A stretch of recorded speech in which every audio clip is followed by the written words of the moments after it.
Vamos dar início ao nosso culto dessa manhã. Abra sua Bíblia lá no Salmo 91. A gente vai ler do 1 até o 9. Salmo 91, do 1 ao 9.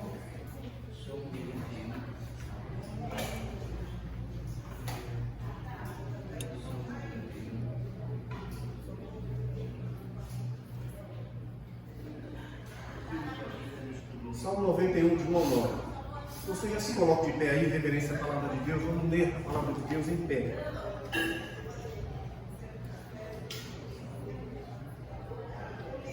Esse salmo, o Salmo 91, é aquele salmo que as pessoas deixam em casa, né?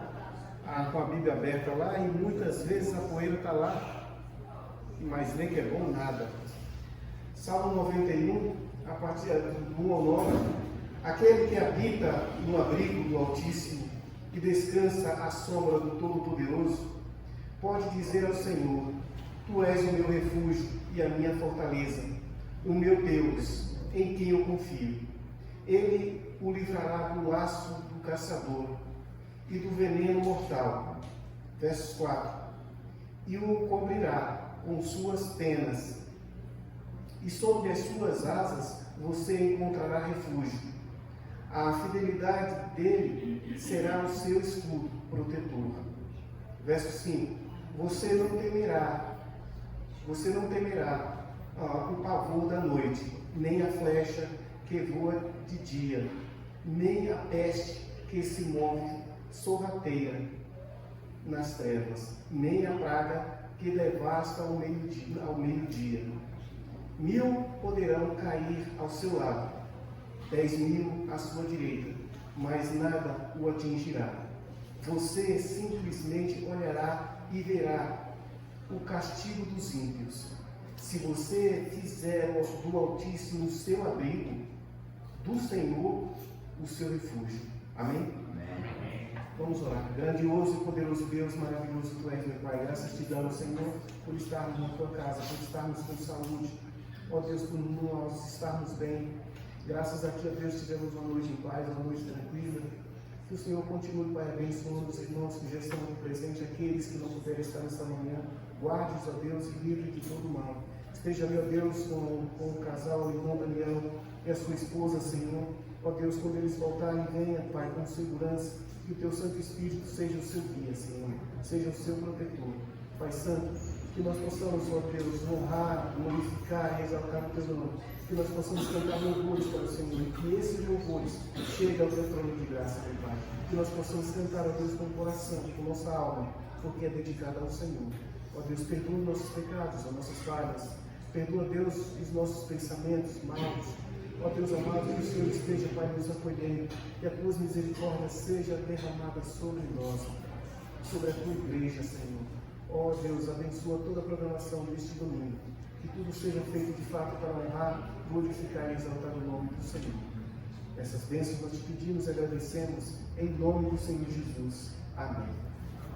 Hoje eu estou de pé, vamos louvar a Deus.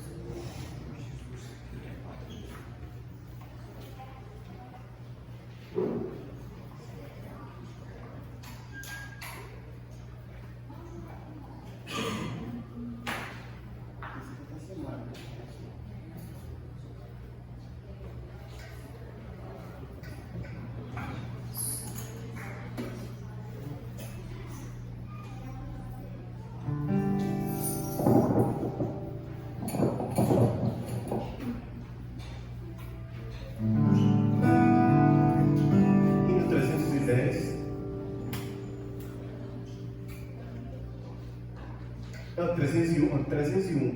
310. 301.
Pai. Graças te damos, ó Deus, por esse momento, Pai, de louvor e adoração a Ti. Ó Deus, que esse louvor chegue a tuas narinas, meu Pai. Ó Senhor Deus, que nós possamos cantar sempre que o Senhor, ó Deus, o Senhor é grande, o Senhor é o nosso Deus, o Senhor é o nosso Pai. O Senhor reina e reinará para sempre, Senhor. Santo, santo é o teu nome, Pai. Agora, Deus, nós iremos ouvir a tua palavra. Ó Deus Santo, abençoa, meu Pai, a vida do irmão que irá trazer essa mensagem, essa reflexão nesta manhã. Cuida, Deus, e que nós possamos abrir os nossos ouvidos para ouvir, entender, compreender e aplicar em nossas vidas, meu Pai. Nós te pedimos e agradecemos em nome do Senhor Jesus. Amém.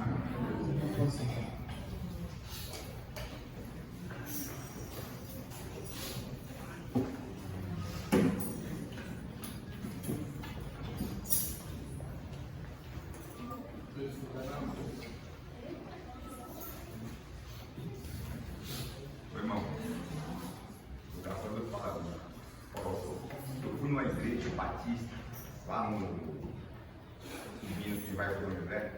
Hoje essa igreja ela é fechada. Hoje ela é um ponto de vazar. Então eu falo para os irmãos: não tira a mão do arado, não tira. À frente. Todo você será recompensado no céu. Não tira.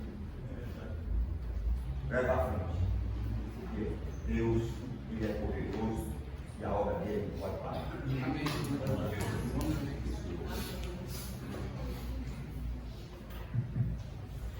Graças e paz, irmãos. Amém.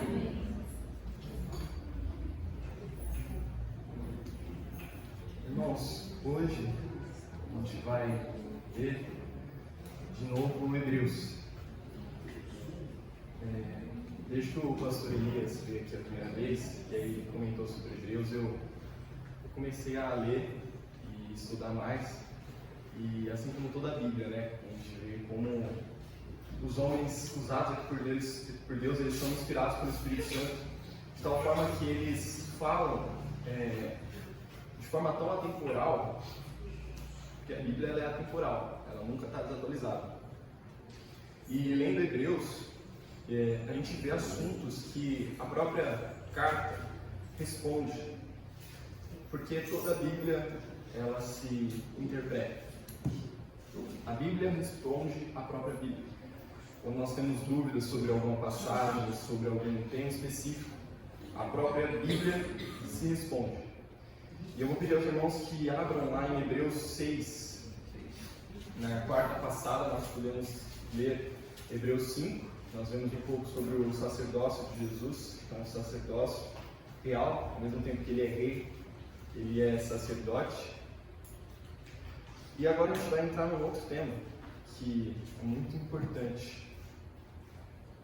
É um tema que divide muitos pensamentos, mas que é necessário que a gente se aprofunde nele para que a gente entenda o que a palavra de Deus está querendo falar com a gente. E esse tema que traz divisões teológicas é justamente sobre a graça de Deus em nossas vidas. E embora eu dê o título de A Tal da Graça Irresistível, eu queria ler com os irmãos Hebreus 6, a partir do versículo 4. Hebreus 6, a partir do versículo 4.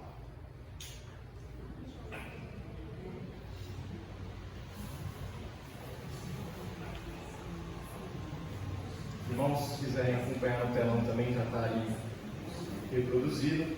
A gente vai ler do 4 ao 6. Diz assim a palavra do Senhor: É impossível, pois, que aqueles que uma vez foram iluminados e provaram o dom celestial e se tornaram participantes do Espírito Santo, e provaram a boa palavra de Deus e os poderes do mundo vindouro, e caíram, sim, é impossível outra vez renová-los para arrependimento, visto que de novo estão crucificando para si mesmos o Filho de Deus e expondo a ignomínia. Pai Santo, Deus amado, Senhor eterno, temos a Tua palavra, Pai, neste momento. Te peço, Pai, que o Senhor esteja abençoando para os nossos corações, o nosso entendimento, as nossas mentes, para que possamos compreender a Tua vontade, Deus. O Senhor me use como instrumento nas Tuas mãos e que eu não venha dizer nada, Pai Santo, que seja da minha opinião ou achismo, Deus, mas tudo que eu diga seja direcionado e guiado pelo Teu Espírito Santo, Senhor. Que o Senhor não permita, Pai, que eu diga nada que venha de mim mesmo, mas que tudo que eu venha dizer seja da Tua vontade, Senhor. É o que eu te peço no nome de Jesus Cristo. Amém. Então, irmãos, a gente vê aqui nesses versículos, e talvez, a gente lendo assim por cima, parece então que esses versículos eles estão confrontando a ideia da graça irresistível de Deus. Porque, só para repetir, está dizendo aqui no começo do capítulo, a partir dos versículos 4, é impossível, pois aqueles que foram iluminados e provaram o dom celestial, e se tornaram participantes do Espírito Santo, e provaram a boa palavra de Deus, os poderes do mundo vindouro, e caíram, é impossível outra vez renová-los para o arrependimento. Então parece que ele aqui está confrontando essa ideia da graça irresistível, falando que é impossível alguém que caiu da graça, ele retornar aos caminhos de Deus. Está dizendo, a palavra está dizendo que é impossível, essas pessoas é como se elas já estivessem perdidas. E aí é bem claro, está dizendo impossível. Não está dizendo é difícil, é complicado, está falando que é impossível. Então, vendo dessa forma, a primeira pergunta que eu queria trazer aos irmãos é: então, vendo que seria impossível retornar após ter participado do Espírito Santo, provado do dom celestial, ser iluminado, então é impossível. Então, de certa forma, nós podemos então rejeitar o convite que o Espírito Santo faz a nós quando nós somos chamados a seguir Jesus Cristo. Então, é possível que a gente rejeite esse chamado, que quando Deus nos chame, tem a possibilidade da gente falar: não quero te seguir. É possível a gente resistir à graça de Deus? A gente vai ver sobre isso. E o primeiro ponto que eu quero trazer, e já deixando claro aos irmãos que a gente vai trabalhar bastante na Bíblia, e eu já vou pedir para os irmãos abrirem em João 3. O primeiro ponto que a gente vai ver então, para falar sobre isso e entender um pouquinho mais: é possível a gente resistir ao Espírito Santo? É possível a gente resistir a esse chamado? Ao chamado de Deus? É possível aquele que foi chamado pela graça se voltar e dar as costas a Deus, ao chamado dele? Então, em João 3, no versículo 3, Jesus vai dizer o seguinte: a isso respondeu Jesus: em verdade, te digo que se alguém não nascer de novo, não pode ver o reino de Deus.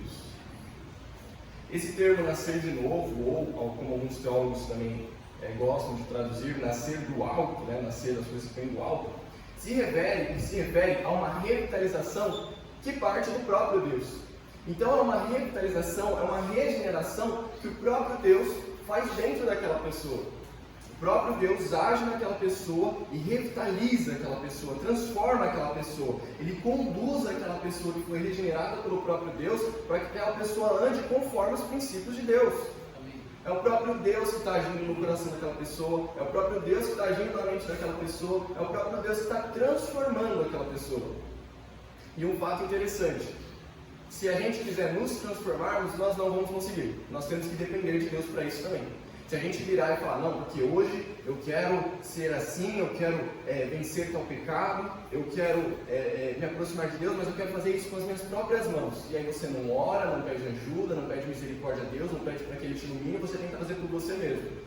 Então você conseguiu o que você queria e você não vai conseguir se aproximar de Deus. Pelo contrário, é muito provável que você só se afaste porque você não está dependendo dele. Pelo contrário, você está tentando se esforçar com as próprias mãos. Você não está pedindo por misericórdia nem clamando por ajuda. Então aqui a gente vê que Jesus está falando que a pessoa precisa nascer de novo para que ela veja o reino de Deus. E quando a gente entende então que esse nascer de novo está se referindo à pessoa ser transformada por Deus de tal forma que ela receba uma capacidade de seguir a Deus, a gente entende então que é o próprio Deus que está agindo em nós, no interior daquela pessoa, e é só por Ele que nós podemos nascer de novo. É só pela vontade dele, não é pelas nossas próprias mãos. E a gente entende isso quando a gente volta lá no Éden, quando Adão e Eva caíram. A partir desse momento, então, se inicia a depravação total. A partir desse momento, então, o homem não pode chegar até Deus por ele mesmo. O homem não pode, independente do esforço, agradar a Deus pelas suas obras. Então, o primeiro ponto é que quem renasce, quem ressurge os filhos dos mortos é o próprio Deus. E se a gente ver lá em João, ainda em João, no capítulo 1, no versículo 13, vou pedir para a Thalane, por favor, passar aí na TV. João 1, versículo 13. João 1, versículo 13, capítulo 1.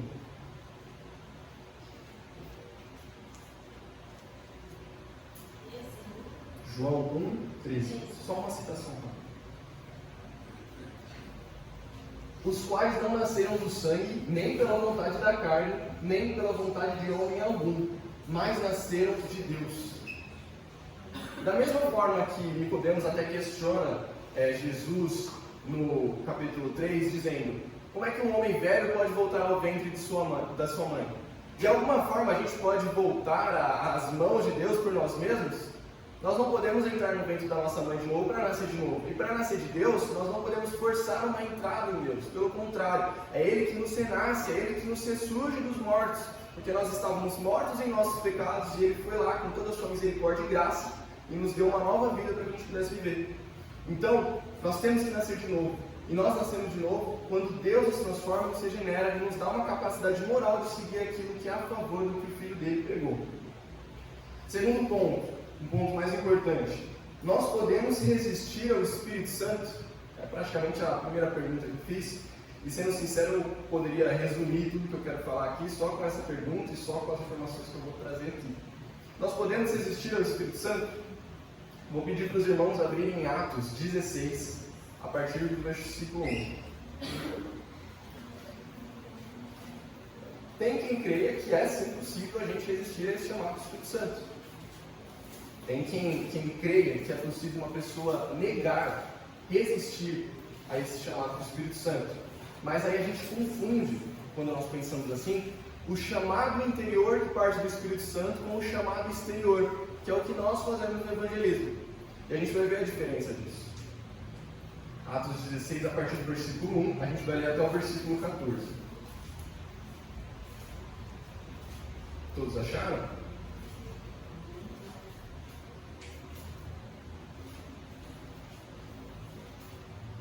Atos 16, a partir do versículo 1.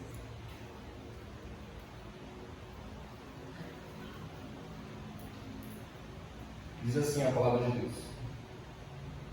Na verdade, irmão, desculpa, a gente vai ler a partir do versículo 11. Confundi. É Atos 16, a partir do versículo 11. Tendo, pois, navegação em Troade, seguimos em direitura a Samotrácia, no dia seguinte, a Neápolis, e dali Filipos, cidade da Macedônia, primeira do distrito e colônia.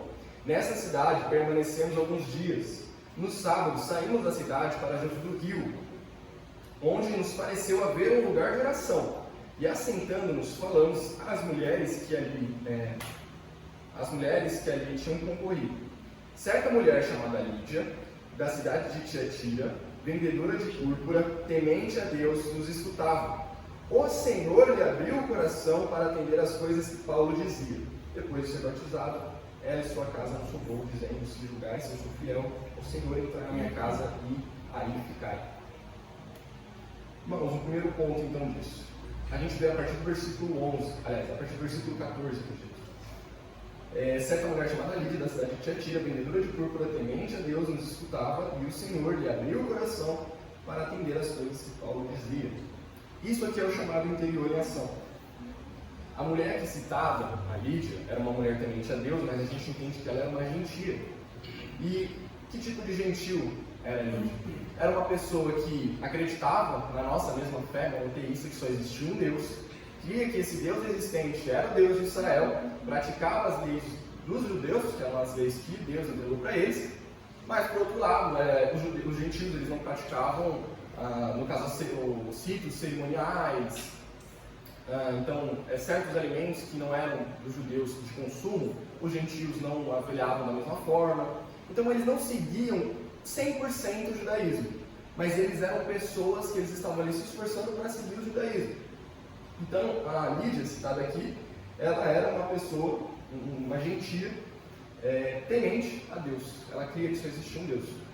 E quando Paulo começa a falar com ela sobre Jesus, é dito que Deus abre o coração daquela mulher para que ela pudesse atender ao chamado, ao que Paulo estava dizendo. Ou seja, Deus agiu no coração daquela mulher para que ela pudesse crer no evangelho que Paulo estava pregando. E a gente vê um contraste, por exemplo, que aí a gente pode até comentar, lá no começo de Hebreus, de Atos, quando, Atos 7, eu acho, quando Estevão está para ser morto, com o pessoal jogando pedra nele. E a gente vê que ele diz uma frase que é: vós de corações duros, vocês sempre resistem ao Espírito Santo. Mas por quê? Porque o coração daquelas pessoas são duros. Porque Deus não agiu no coração daquelas pessoas ao ponto de que aquelas pessoas pudessem ter o coração aberto para receber a palavra de Deus.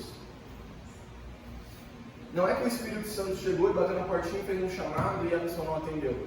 É que por meio do evangelismo que a gente faz, também direcionados pelo Espírito Santo, e naquele momento, as palavras que Estevão falava, e todos que vieram antes de Estevão, todos movidos pelo Espírito Santo, e as pessoas não aceitavam aquele evangelismo, aquela palavra que eles recebiam, eles estavam rejeitando ao chamado exterior que nós fazemos, do evangelismo. Mas nós vemos aqui que o chamado interior, que é feito pelo próprio Deus, ao ponto de abrir o coração de uma pessoa para que ela receba a palavra, é impossível de se rejeitar. Tanto que a gente vê que assim que Deus abre o coração daquela mulher e ela atende ao que Paulo estava falando, logo ela se converte, se batiza e ainda convida tanto Paulo quanto Lucas a ficarem na casa dela, para ficarem com a sua família. Então, esse chamado interior, ele parte pelo próprio Deus. E aqui eu poderia resumir tudo isso que eu quero trazer, que é impossível existir o Espírito Santo quando é o próprio Espírito Santo que toca em você. A gente confunde muitas vezes o chamado interior que vem do Espírito Santo direto com a gente com o chamado exterior. Só que se a gente for parar para pensar dessa forma, todos aqui já rejeitaram o Espírito Santo. Porque um dia antes de nós sermos convertidos, alguém já tentou falar de Deus para a gente. Só que não foi naquele momento que a gente se converteu. Claro que tem quem tenha crescido na igreja. Mas quem cresceu fora da igreja e recebeu aquele evangelho, com certeza já virou as costas. Com certeza já falou, não, eu vejo isso. Porque nós rejeitamos o evangelho, nós rejeitamos esse chamado exterior. Só que quando o Espírito Santo nos toca, não tem como a gente resistir. E é por esse mesmo motivo que nós estamos reunidos aqui. Porque o Espírito Santo diretamente veio a nós e nos converteu. Não estou dizendo que o evangelismo é falho, pelo contrário. Muitas vezes Deus usa o evangelismo chamado externo para chamar aquela pessoa interiormente. Mas esse chamado também parte do Espírito Santo. Nós não convencemos ninguém a se converter. É o Espírito Santo que convence aquela pessoa a seguir os caminhos de Jesus. Terceiro ponto, um ponto muito importante, a perseverança dos santos. Tendo sido chamados então pelo próprio Espírito Santo, é possível a gente perder a salvação, igual a que a gente vê no começo de Hebreus 6, que está falando que aqueles que se desviaram, é impossível que retornem, né? A Hebreus, então, ele está indo contra a Bíblia. Pelo contrário, a teologia que nós seguimos, a teologia reformada, ela ensina sobre essa perseverança dos santos.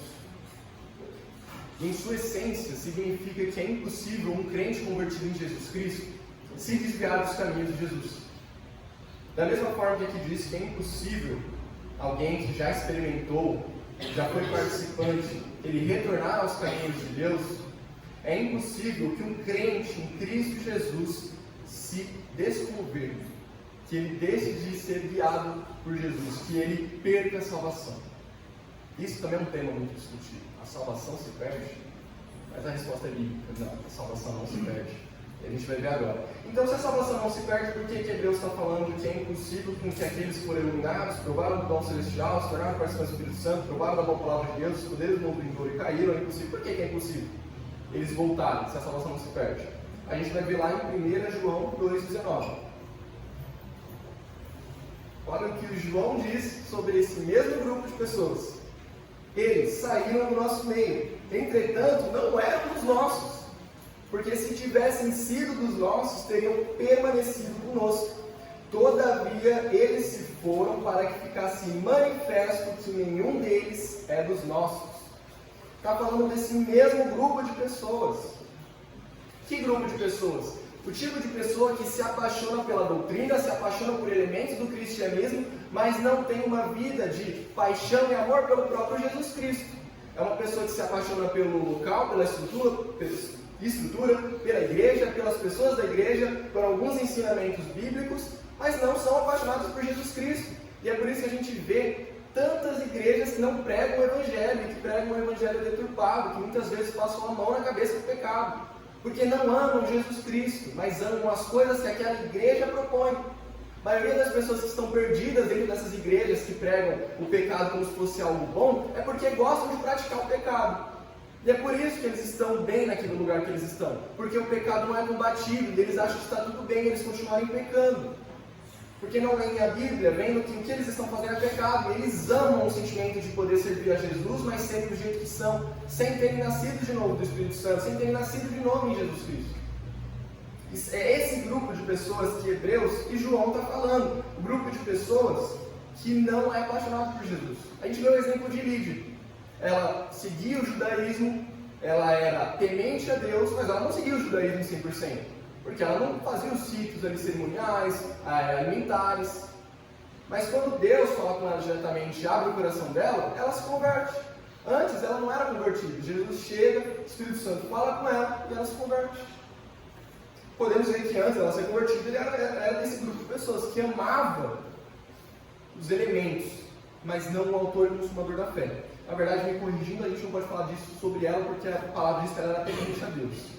É mais um exemplo que eu quero dar de pessoas então, que amam os elementos do cristianismo, mas não amam aquele que deveria ser o autor e o salvador da fé deles. E é interessante também que a gente também combate essa questão quando a gente vai lá em Filipenses 1,6, eu vou citar para os irmãos, para não demorar muito ficar nas Bíblias e citando. Filipenses 1,6, Paulo diz: estou plenamente certo que aquele que começou a boa obra em vós há de completá-la até o dia de Cristo Jesus. Então a gente entende que é pela graça, e tão somente pela graça, que nós perseveramos. Nem a nossa perseverança em Deus parte totalmente de nós. É o próprio Deus que trabalha na gente de tal forma que nós temos essa segurança eterna da nossa salvação. E é por isso que Paulo diz que aquele que começou a boa obra em vós é fiel para completá-la.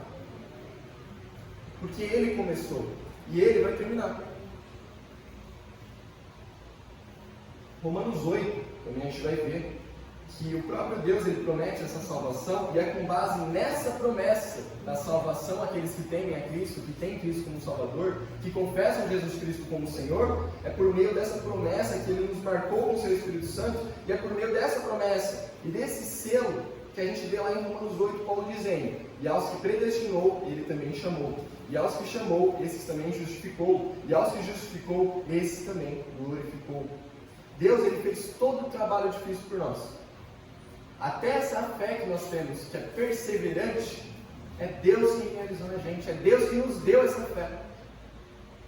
Então a gente entende que Deus ele é fiel ao ponto de cumprir. E aí você pode pensar: poxa, então eu posso fazer e viver do jeito que eu quiser? Não, porque um crente não vive do jeito que ele quer. O crente vive do jeito que o Senhor manda. A gente acabou de cantar um hino falando sobre isso. Nós estamos dispostos a cumprir o que o Senhor mandar.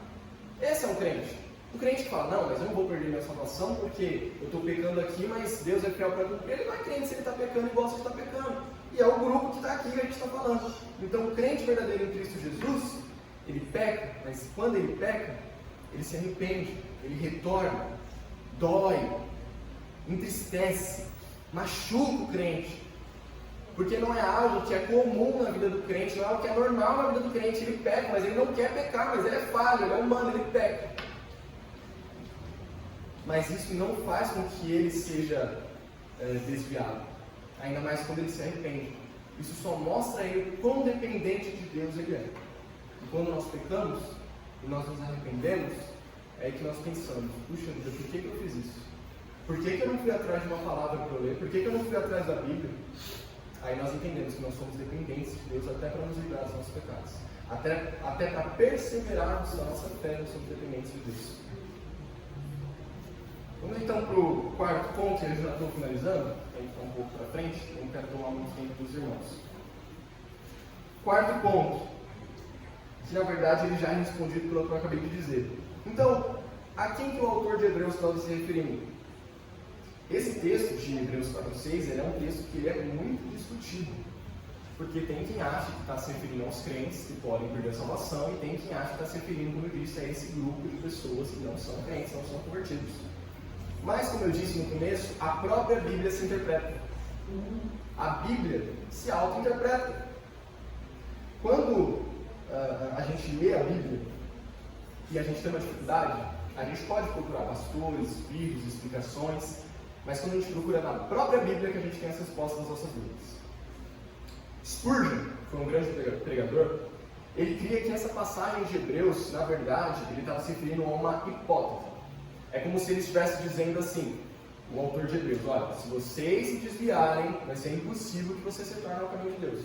Ele não estava se referindo aqui àquele povo que estava fazendo isso, ele não estava se referindo a um grupo, mas ele estava dando uma atenção, um alerta. E essa opinião de Spurgeon é muito interessante, porque a gente pode voltar lá para a ceia de Jesus com os discípulos, a última ceia, onde ele disse que alguém iria trair ele. E quando ele diz isso, todos os discípulos ficam alarmados. Eles ficam, calma aí, alguém vai te trair? E eles discutiam entre eles, calma aí, será que sou eu? Será que sou eu? E com certeza isso fez com que eles repensassem cada passo que eles vão dar. Mas Jesus sabia quem seria o traidor e o próprio Judas sabia que era ele que era o traidor. Tanto que no começo do capítulo sobre a ceia, Judas já estava longe. Então, é um alerta. Spurgeon cria que esse texto de Hebreus é um alerta. E é algo interessante, como se sente. A gente pode entender o texto dessa forma, mas eu prefiro, pela luz da palavra, entender que assim como João citou um grupo de pessoas a qual não pertencia aos crentes, esse texto de Hebreus também está se referindo a um grupo de pessoas que não se referem aos crentes, mas pessoas que se passam de crentes e que não são convertidas a Cristo Jesus. Até porque a gente pode ver também sobre isso em Mateus 7. Jesus não fala lá para os discípulos e os fariseus e todos que estavam ali, eles não param ali dizendo,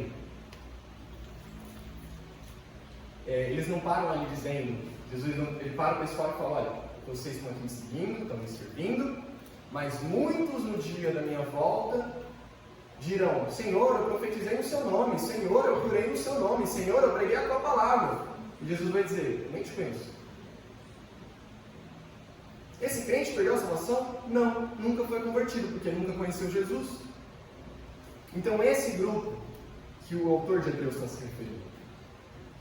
E a prova do que eu estou falando, de que esse grupo que o autor de Hebreus está se referindo não somos nós, os crentes convertidos em Jesus Cristo, é respondido pela própria carta de Hebreus no mesmo capítulo. Avancemos aí para o versículo 9 de Hebreus 6. Hebreus 6, versículo 9. A resposta de que o autor de Hebreus não está falando com a gente. Quanto a vós outros, todavia, ó amados, estamos persuadidos das coisas que são melhores e pertencentes à salvação, ainda que falamos desta maneira. O autor de Hebreus está separando dois grupos, o grupo dos salvos e o grupo daqueles que não são salvos, porque não tem Jesus. O grupo de quem tem Cristo e o grupo de quem não tem. E ele separa no próprio capítulo. O próprio capítulo de Hebreus, no versículo 9, mostra que ele não está falando dos crentes. Quanto a vós outros, todavia, você estivesse falando, mas sobre vocês, mas o grupo de vocês que são convertidos, nós estamos convencidos que há coisas muito melhores para vocês. Nós estamos certos que vocês já estão salvos. Esse é o grupo de convertidos que o Hebreus está citando aqui, o autor de Hebreus. Então aquele primeiro grupo que a gente vê, que ele fala que é impossível resgatar, não é um grupo de convertidos, não é um grupo de quem é crente. E só para a gente entender, vou tomar uns tempos dos irmãos também, de novo falando isso, quando a gente vai lá e vê, então calma aí, eles foram iluminados, eles provaram o dom celestial, se tornaram participantes do Espírito Santo, provaram da boa palavra, todos nós participamos disso, certo? Então como que um descrente poderia participar disso também? Indo à igreja, ouvindo a pregação, o ensino, vendo uma cura, um milagre, lendo a palavra e recebendo aquele conhecimento superficial. Ouvindo o Evangelho, sendo evangelizado, mas ele não teve o coração quebrado ao ponto de falar, calma aí, eu estou vivendo de forma errada. Então, embora eles tenham participado do mesmo que nós participamos, eles não receberam um coração transformado para que pudessem crer em Jesus Cristo. Para concluir, eu queria fazer uma citação que é uma afronta ao próprio Deus a gente concluir que alguém que foi salvo por ele pode perder a salvação. É uma afronta. A gente está falando que o poder salvífico de Deus é insuficiente, que Deus falha. É o que a gente está falando. Alguém salvo perder a salvação?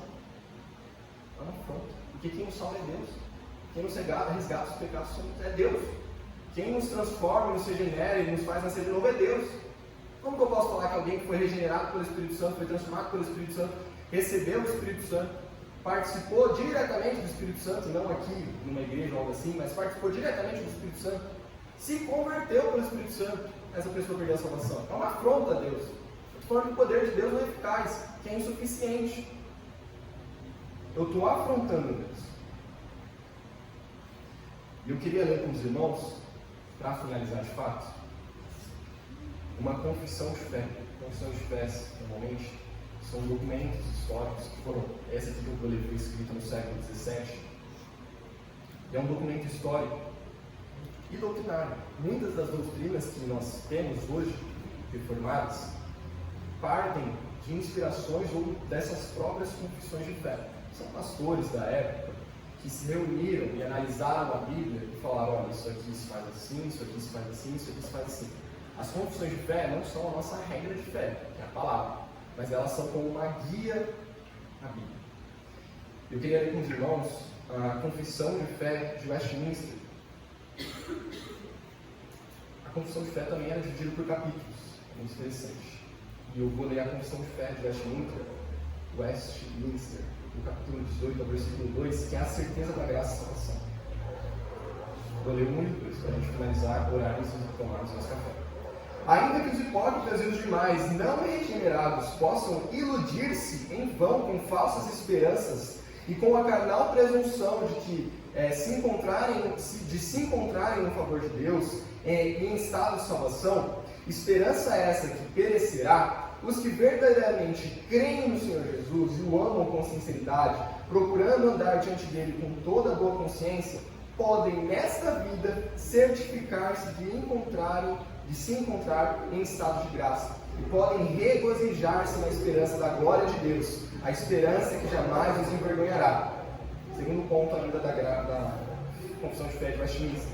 Essa certeza não é uma simples persuasão conjectural e provável, fundada numa esperança falha, mas numa segurança infalível da fé, fundada na divina verdade das promessas de salvação, na evidência interna daqueles, graças às quais essas promessas são feitas, no testemunho do Espírito de adoção que testifica com o nosso Espírito que somos filhos de Deus, sendo esse Espírito o penhor da nossa esperança, e por meio de quem somos selados para o dia da redenção. Irmãos, é impossível um crente em Jesus Cristo perder a salvação. Um crente em Jesus Cristo jamais perderá a salvação. E eu falo isso porque está na própria palavra de Deus. Então a gente vai lá em João 6, aí que Jesus disse que aqueles que Deus deu, ele jamais os lançará fora. A gente tem que ter isso mesmo. É a certeza de que